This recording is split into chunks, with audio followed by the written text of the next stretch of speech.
Assalamualaikum warahmatullahi wabarakatuh.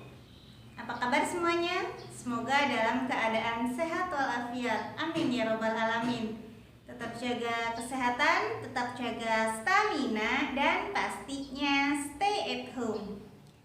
Pada video pembelajaran kita kali ini, kita akan membahas prinsip geografi dan pendekatan geografi. Prinsip geografi merupakan dasar-dasar kita untuk menjelaskan sebuah fenomena geosfer yang terjadi di permukaan bumi. Terdapat 4 prinsip geografi.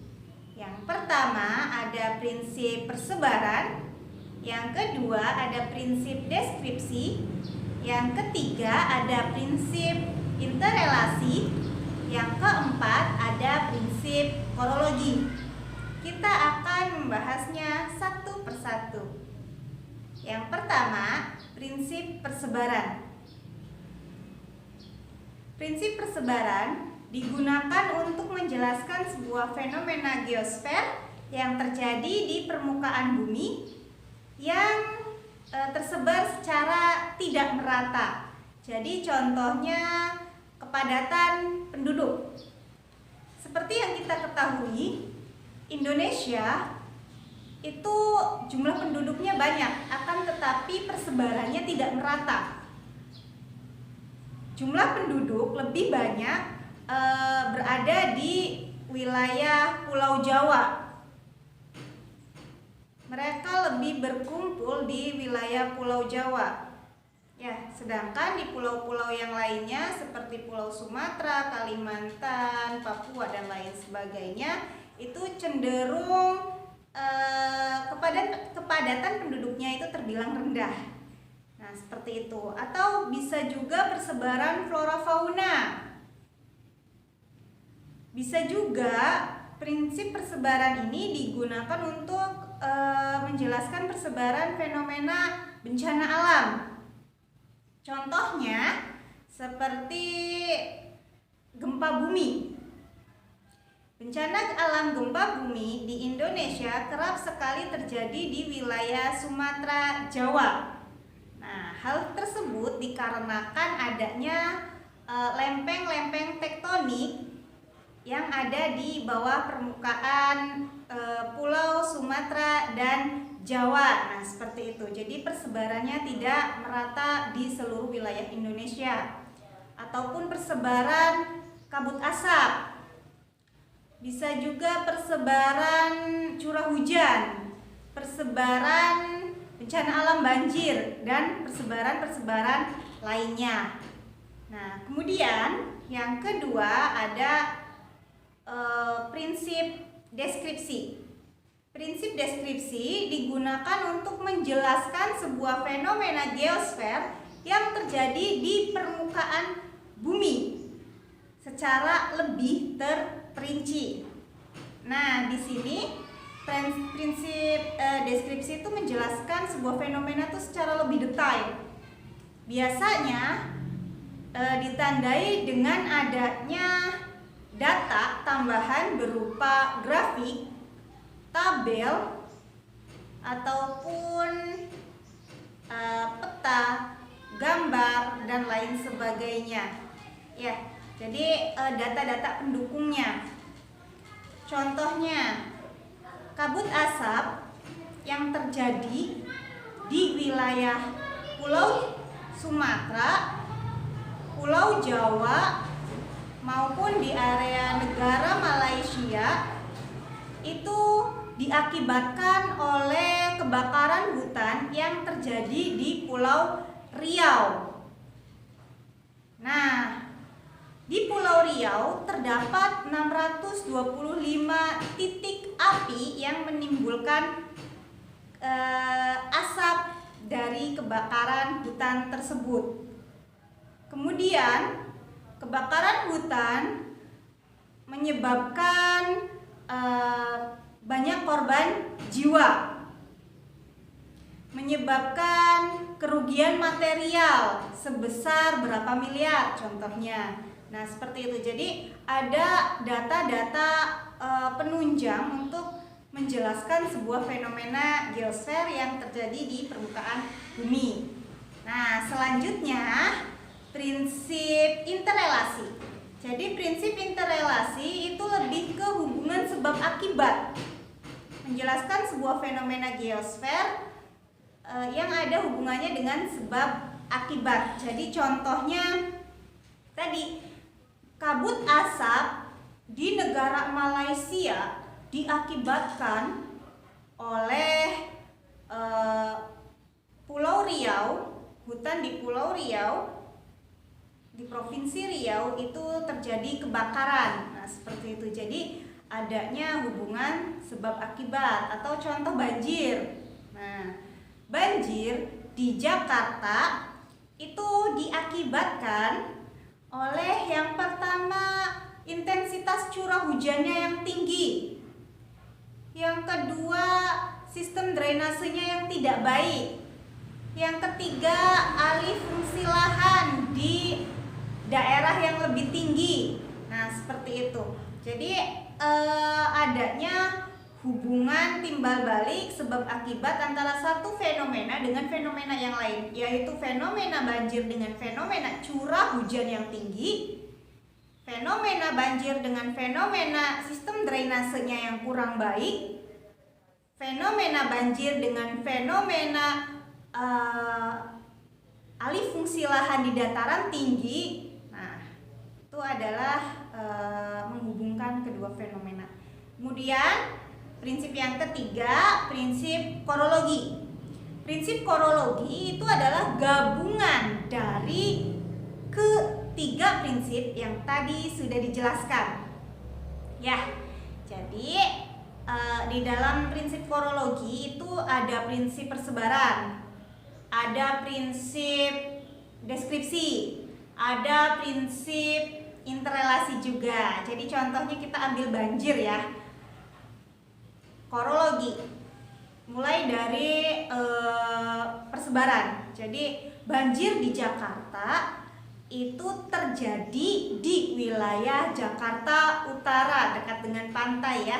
Kemudian wilayah Jakarta Pusat, Jakarta Barat dengan Jakarta Timur. Nah, seperti itu. Kemudian selain persebaran, kita jelaskan juga secara lebih terperinci. Di Jakarta itu kebanjiran di Jakarta menelan sekitar 100 korban jiwa dengan ketinggian banjir berkisar 1 meter. Nah, seperti itu. Dengan kerugian material sebesar 250 juta. Nah, itu kan sudah ada data pendukung berupa angkanya ya. Nah, seperti itu. Kemudian dihubungkan dengan interrelasi, digabungkan. Nah, banjir di Jakarta tersebut ternyata dikarenakan oleh sistem drainasenya yang buruk, masyarakatnya yang tidak sadar akan lingkungan, membuang sampah secara sembarangan, kemudian intensitas curah hujan yang tinggi, alih fungsi lahan di dataran tinggi, sehingga menyebabkan di dataran rendahnya itu banjir. Nah, seperti itu. Itulah prinsip-prinsip geografi. Selanjutnya, pendekatan geografi. Pendekatan geografi merupakan dasar kita untuk menelaah sebuah fenomena geosfer yang terjadi di permukaan bumi. Terdapat tiga pendekatan geografi. Yang pertama ada pendekatan keruangan, yang kedua ada pendekatan kelingkungan, dan yang terakhir ada pendekatan kewilayahan atau kompleks wilayah. Nah, kalau pendekatan keruangan itu menelaah sebuah fenomena geosfer yang terjadi di suatu wilayah yang hubungannya dengan wilayah itu sendiri, yang hubungannya dengan lingkungan alam di sekitar wilayah tersebut. Jadi contoh masih banjir. Banjir diakibatkan oleh intensitas curah hujan yang tinggi. Nah, itu kan sebuah fenomena alam berupa banjir yang kaitannya dengan alam itu sendiri di lingkup di ruang yang ada fenomena tersebut. Jadi banjir hubungannya dengan intensitas curah hujan yang tinggi di atasnya, seperti itu ya. Kemudian yang kedua ada pendekatan ke lingkungan. Nah, kalau ke lingkungan itu hubungannya dengan aktivitas manusianya. Jadi contoh masih banjir yang hubungannya dengan aktivitas manusia itu apa sih? Nah, oh ternyata masyarakatnya itu membuang sampah secara sembarangan. Oh ternyata lahan terbuka hijaunya itu dirubah menjadi perumahan, menjadi pemukiman. Akhirnya tidak ada tempat untuk meresapnya air. Nah seperti itu. Atau sistem drainasenya ditutup ya, dan lain sebagainya yang hubungannya dengan aktivitas manusia itu sendiri. Kemudian yang ketiga itu pendekatan kewilayahan atau kompleks wilayah. Nah, kalau pendekatan ketiga ini adalah gabungan dari kedua pendekatan yang sudah dijelaskan. Ya, jadi gabungan. Contoh banjir. Jadi dirangkai nih. Tadi Ibu sudah menyebutkan pendekatan ke ruangan, hubungannya dengan alam. Kemudian pendekatan ke lingkungan, hubungannya dengan aktivitas manusia. Nah, berarti kalau pendekatan kewilayahan itu gabungannya antara hubungan dengan alam dengan aktivitas manusianya. Dirangkai jadi satu. Contohnya, banjir di Jakarta diakibatkan oleh intensitas curah hujan yang tinggi. Selain itu, diakibatkan oleh aktivitas manusianya, tidak sadar lingkungan, membuang sampah secara sembarangan, menutup sistem-sistem drainase, atau alih fungsi lahan dari dataran tinggi dirubah menjadi, tadinya banyak pohon-pohon dirubah menjadi villa ataupun pembangunan-pembangunan yang lain. Akhirnya tidak ada daya untuk meresap air tersebut dan airnya mengalir ke bawah. Akhirnya di bagian bawah itu akan terjadi banjir. Nah, seperti itulah ya. Jadi gabungan antara pendekatan ke ruangan dengan pendekatan ke lingkungan, jadilah pendekatan kompleks wilayah. Semoga sampai di situ kalian semua bisa memahami materi yang tadi sudah dijelaskan. Terima kasih. Mohon maaf jika ada salah-salah kata. Assalamualaikum warahmatullahi wabarakatuh.